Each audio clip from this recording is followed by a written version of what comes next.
Hi friend, this is me Ankit and you are watching NDTV gadgets 360। हम हैं IMC 2024 में और यहाँ पर एक बहुत ही इंटरेस्टिंग पवेलियन है, वो है Garg defence and aerospace private limited का। और ये कंपनी करती क्या है? ये कंपनी ड्रोन्स बनाती है डिफेंस के लिए।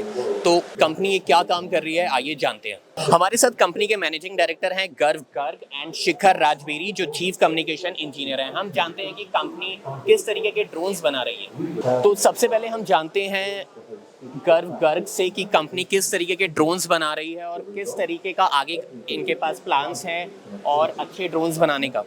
तो बेसिकली अभी जो हम ओनली डिफेंस फोर्सेस के लिए ड्रोन बना रहे हैं, हमारे मेन प्रोडक्ट कामिकाजे ड्रोन्स और नैनो ड्रोन्स है।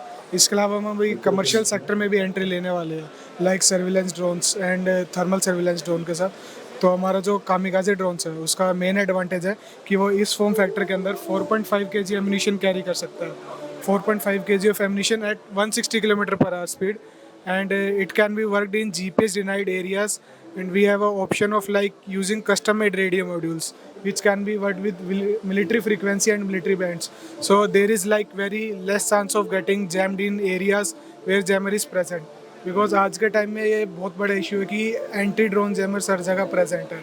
और उस टाइम पे क्या होता है, जब आप नॉर्मल ड्रोन्स लेके जाते हो, आपका ड्रोन या तो गिर जाता है या फिर लैंड हो जाता है वहीं पे।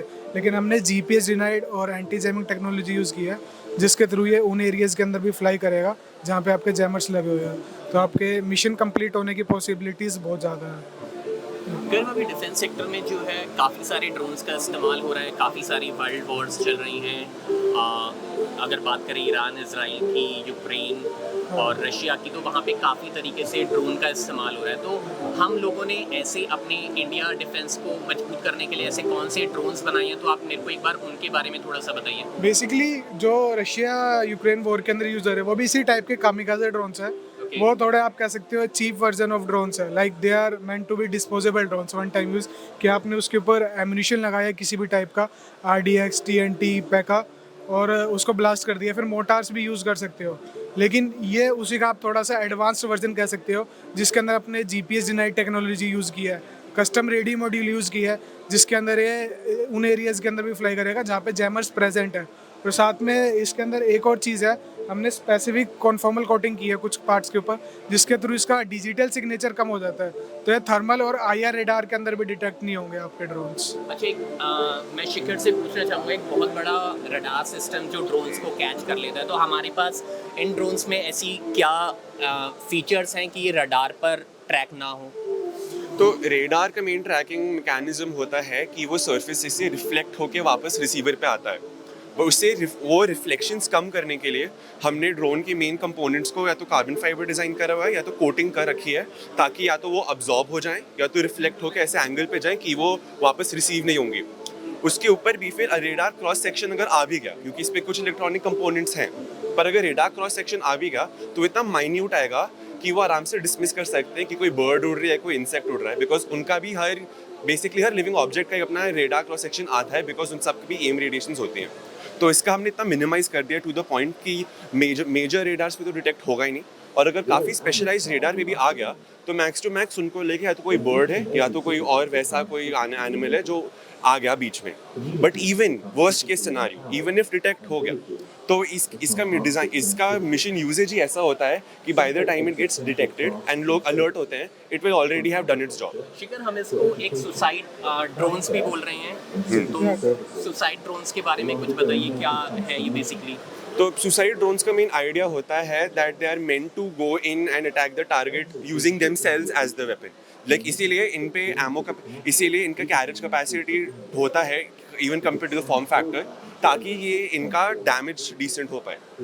तो मेन कॉन्सेप्ट जैसे गर्व ने बताया कि रशिया यूक्रेन वॉर्स में भी इनके थोड़े चीपर वर्जन यूज हो रहे हैं, because they are meant to be disposable. You can't design a expensive drone and then use it as a kamikaze drone, because that is a lot of money and a lot of technology going away instantly. तो इसलिए these drones are meant designed to be disposable, but हमने ये realise करा that if you make them too cheaply और too easily, then they can be jammed very easily, they can be destroyed very easily by other sources as well.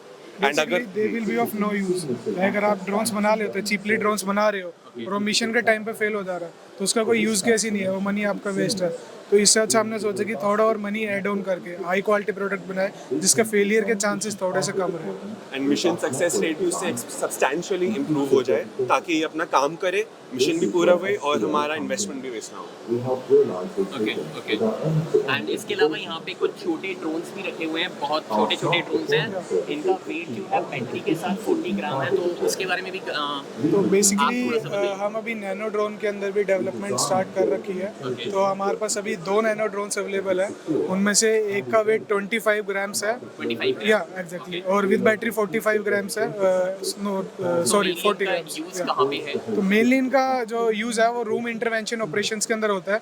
हमारी MHA की unit जैसे NSG CRPF है, जब वो operations करती है किसी बिल्डिंग के अंदर घुस के, तो वहाँ पे गैलरी के अंदर इतना स्पेस नहीं रहता कि हमारे बड़े साइज़ के ड्रोन उड़ सके या फिर और कोई रोवर वगैरह को भेज सके, तो साउंड भी बहुत करता है। तो उस केस में हम नैनो ड्रोन का यूज़ करते हैं। तो ये जो 25 ग्राम्स का नैनो ड्रोन है, ये इतना छोटा है कि अगर आपका फ़ैन की नॉइस हो रही है और वहाँ पे आप इसको उड़ा रहे हो तो ये आपका सुनाई नहीं देगा। तो बेसिकली आप इसको साइलेंट कैटेगरी के अंदर भी रह सकते हो। तो ये दुश्मन के एरिया में घुसने के बाद जानने के लिए कि वहाँ पे क्या चल रहा है, काफ़ी ठीक तरीके से इस्तेमाल हो सकता है। तो ये एरियाज जो कन्फाइंड एरियाज को रिकॉग्निसेंस के लिए है ताकि अंदर जाके कोई सरप्राइज ना होए हमारे ग्रुप से जो अंदर जाए। Okay, thank you. आप दोनों बहुत अच्छा काम कर रहे हैं इंडिया डिफेंस सेक्टर को और मजबूत करने के लिए। If you like this video so please comment, share and subscribe.